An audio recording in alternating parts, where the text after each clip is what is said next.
So po guys, mag-open tayo ng glitter dumplings. Tapos, yung pack niya sa loob ay parang madami. Ito yung sticker niya. Oh. Ito yung pang-cover niya. Wala, may tape.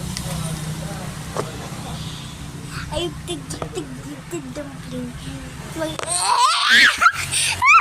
Aray mo.